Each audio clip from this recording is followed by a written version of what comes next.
அந்த பொண்ணால் நடக்க முடியலை. இந்த துப்பட்டி இருக்கு பாருங்க, அதில் அதை போர்த்தி காந்தியும் பாலசுந்தரமும் அந்த பொண்ணை தோளில் தூக்கிக்கிட்டு காந்தியினுடைய ஆசிரமத்துக்கு வந்துட்டாங்க.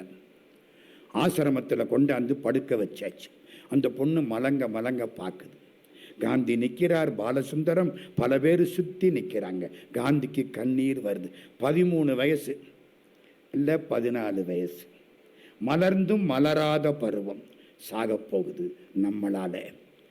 அம்மா உனக்கு ரொம்ப வருத்தமா? இந்த வயசுல சாக போறியே, உனக்கு ரொம்ப வருத்தமா?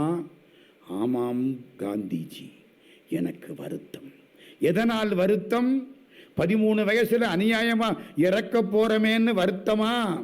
இல்லை. அப்ப என்னம்மா வருத்தம்? கடவுள் எனக்கு 2 கண்களை கொடுத்தார், 2 காதுகளை கொடுத்தார், 2 கால்களை கொடுத்தார், 2 கைகளை கொடுத்தார், ஒரு உயிரைத்தானே கொடுத்தார், அதுதான் வருத்தம். என்னம்மா சொல்ற? ஒன்றும் புரியலையே. கடவுள் எனக்கு 2 உயிர்களை கொடுத்திருப்பாரே, ஆனால் உங்கள் ஒத்துழையாமை போருக்கு இன்னொரு உயிரையும் கொடுக்கக்கூடிய வாய்ப்பு எனக்கு கிடைத்திருக்குமே. இந்த கைதட்டு யாருக்கு? தில்லையாடி வள்ளியம்மைக்கு. இப்போ நல்லா தட்டலாமா? சில பேர் யோசிக்கிறாங்க, கையை தட்டுவோமா வேண்டாமா?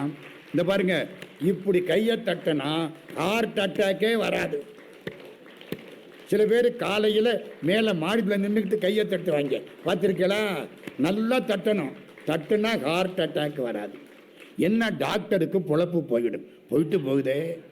எவ்வளவு டாக்டர்கள் நிறைய பொழைச்சிட்டாங்க. எப்போ? கொரோனாவில். நல்லா கையை தட்டலாம், கவலைப்படாதீங்க. இவருக்கு கண்ணீர் வருது. இந்த பொண்ணு, நீதாம்மா தமிழ் பொண்ணு. வள்ளியம்மை, உனக்காக நான் தமிழ் படிக்கிறேன். காந்தியடிகள் குஜராத்துக்காரர். இப்பத்தான் முக்கியமான இடம். அப்படி பார்க்குது, பாலசுந்தரத்தை பார்க்குது. அண்ணா, என்னம்மா அந்த பாட்டை ஒரு தரம் சொல்லுங்க, கேட்டுட்டு இறந்து போகிறேன். என்ன தைரியம் பாருங்க, கேட்டுட்டு இறந்து போகிறேன், இந்த ஓசூருக்கு போகிறேன் அப்படிங்கிற மாதிரி இறந்து போகிறேன். நம்ம சொல்லுவோமா?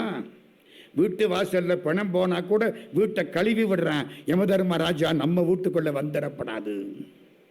எவ்வளவு பயப்படுவான். எவனுக்கும் பயப்படாதவன் எவனுக்கு பயப்படுவான். ஏன்னா அந்த ஆளு லஞ்சம் வாங்க மாட்டேன். வாங்கினா நம்மளும் கொடுத்துட்டான் பார்க்குறோம், அந்த கடங்காரன் வாங்க மாட்டேங்கிறேன். என்ன பண்ண சொல்கிறீங்க? நேரத்துக்கு வந்து நிற்பானா இல்லையா? இப்போ அண்ணா